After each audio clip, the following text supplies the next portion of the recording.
I'll be the first to admit, I am not really the best, most qualified person to speak on the subject matter of this film, but I'll get in front of a camera and talk about how much I love Jeffrey Wright all day. Wish I could go back to not selling books. Is it bad to cater to people's tastes? People want to love you, Monk. You should let them love all of you. There's already so much buzz because of the movie deal. Michael B. Jordan is circling. We want to put him on the cover in one of those scarves, I guess you would call them, tied around his head.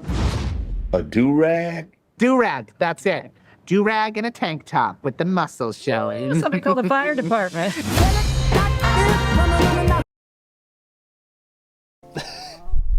And today we have American Fiction. I want to preface this, I'm pushing this review kind of ahead of a bunch of the others that I have in the pipeline right now because, and thank you to Regal, this was part of the Mystery Movie Monday, so I have seen this film, I think it's over 15 days early, like half a month early basically, due to the mystery movies. It's the usual stuff, they're not paying me to do this, I just talk about it because it's a cool opportunity.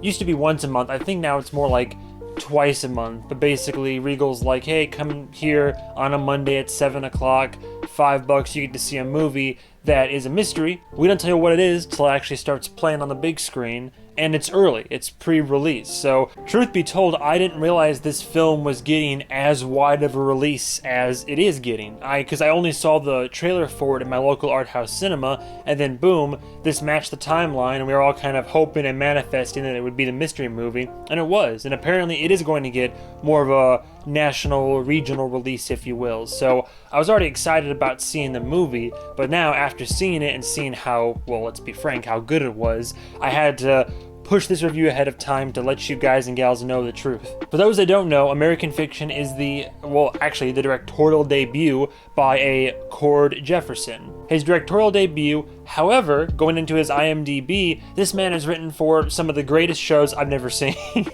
Well, I've kind of seen one of them, but he's done a lot. He's been a writer on The Good Place, which anybody you ask that's seen it tells you it's creme de la creme. And also a Netflix series, I think that has since ended, but I think I caught the first season because I have always really enjoyed Aziz Ansari, but a master of none. So this man has done writing for comedy shows that also have very serious and dramatic moments. And in my opinion, some of the best writers out there are the ones that can write a very good comedy drama type of show, where it's going to be the BoJack Horseman's, if you will, where you're laughing one moment and then crying and punching the air the next moment. Look, there's a whole cast here, but I want to give a shout out to the lead, and I want to give a shout out to just one actor that I'm kind of biased towards as well. But Jeffrey Wright, I love this guy, and I love seeing him get... Look, he's been in a lot. I don't mean to say that he's underutilized, but typically when you see him in something, I feel like it's, sometimes he's a main character, like in Westworld, but other times he's just kind of a character, part of an ensemble, or he's like a side character or sidekick. I believe I most recently covered and mentioned him. I might have mentioned him in my review for Asteroid City. He has a minor role, but again, large ensemble cast. And then I definitely know I mentioned him in my review back in 22 for The Batman. Had to have mentioned him there. Played a killer Commissioner Gordon. But again, to my point, I want to see him in more starring leading roles, and I'm very grateful and excited to see that he is the lead of this movie. And not to downplay any of the other cast or crew on this movie, but I always like giving a special little shout out to Sterling K. Brown. I like seeing him in whatever he's in. Funny enough, I covered Sterling Brown, I think, most recently, this was a hot minute ago, but one of the two leads in Honk for Jesus, Save Your Soul, as well as something you would probably know him better for, but his role in Black Panther. So another versatile actor that I enjoy seeing get more roles, and just kind of has one of those names that, in my opinion, sticks with you. The trailer it's a killer trailer, but it's almost misleading in a way, and I'll get to that in a moment. But the whole premise of American Fiction is Jeffrey Wright plays this writer. Objectively, he's a good writer. His books, they're well received, but they don't sell a lot. He's not a successful writer, but he sees someone else, this other gal that's also black and has also put out this book and it's doing so well. The numbers are great, and then it's like, oh, I want to read an excerpt from it, and then she just gets into it, and it's like, y'all know my baby daddy, and like just gets really stereotypically like some hood basically. But the kicker is that it's doing well, it's selling well, and that's kind of that type of stereotypical, I hope I'm using this term right. I know it usually applies to films especially, but blaxploitation, that kind of stuff, that sells. It does well. It has for a while and still has. And Jeffrey Wright's character is upset about this. He's like, but why aren't these more eloquent, well-written books being better received by the public? And his publisher's telling him, well, you know what, this is what the people want. They want a black book. And so Jeffrey Wright's character, Monk, he goes by Monk in a lot of the film. It's not his actual name, but we'll just say Monk is to shorten it.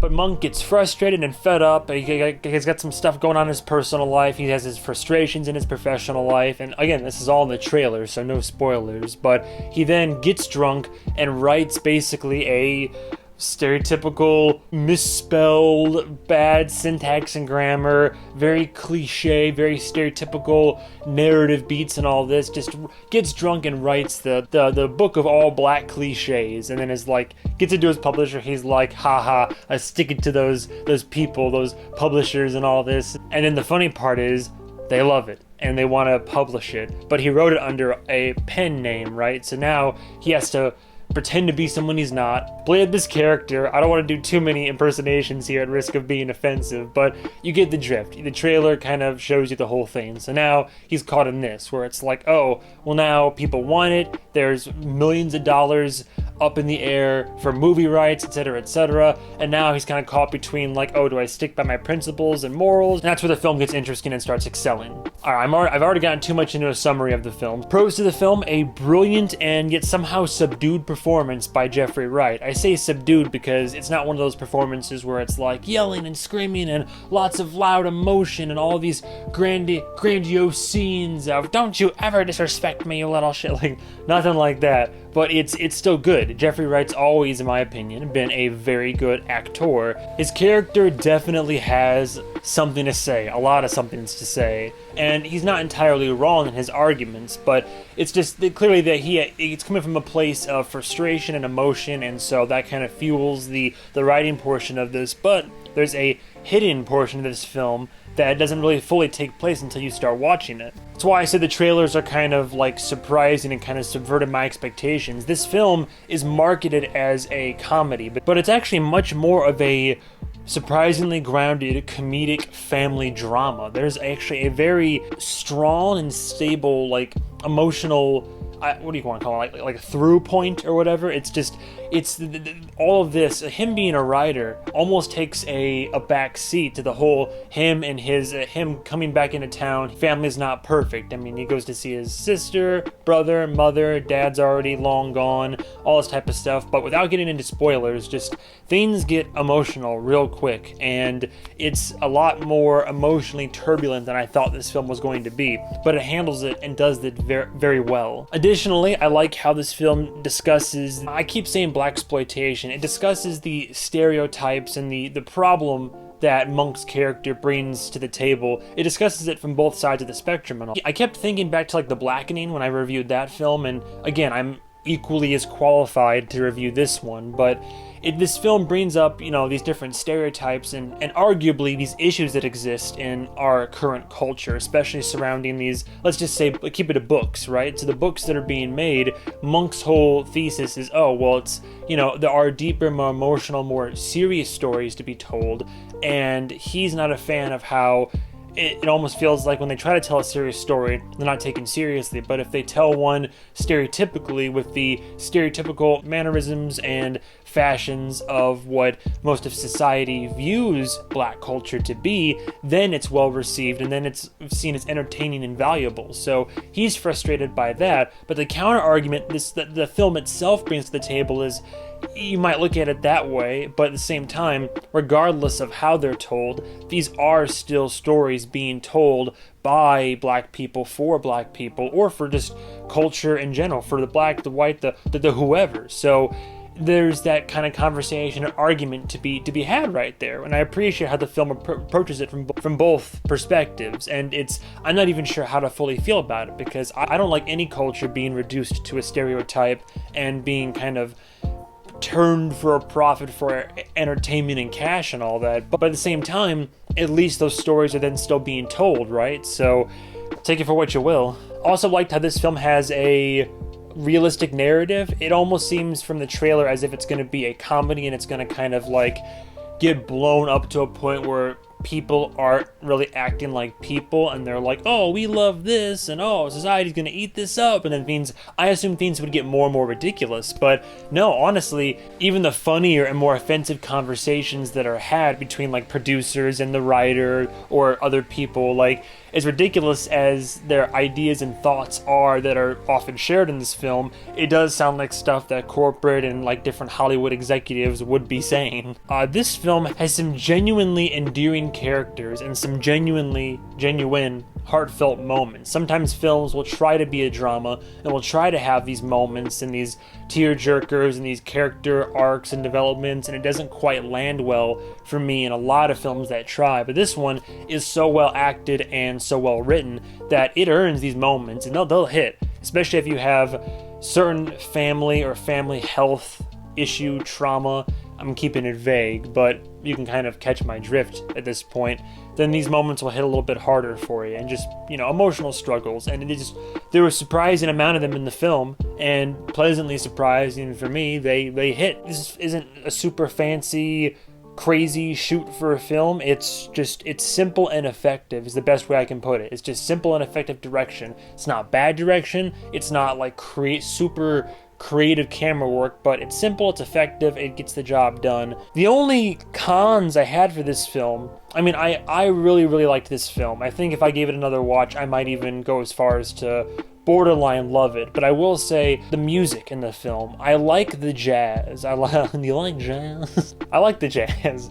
Whenever the jazz is used in the film, it's great. But sometimes there's like serious or dramatic moments, and they use this music that I don't want to call it stock music, but it sounds like the kind of dramatic, serious music that you'd hear on like a daytime soap opera. It's serviceable and it's decent, but it's good enough, but I don't know, maybe it's my own biases and personal preferences, but sometimes the music just didn't quite hit the way that I would have liked the music to have hit. On only a very, very, very rare occasion did this happen, but on a rare occasion, sometimes characters' line delivery was a little bit odd. It wasn't perfect delivery, and maybe I'm just nitpicking, but on rare occasion in this film, a line is delivered and I was like, oh, and then I moved on immediately. But overall, I have almost nothing negative to say about it. I highly recommend seeing this. You can see it in theaters, support the artists and whatnot.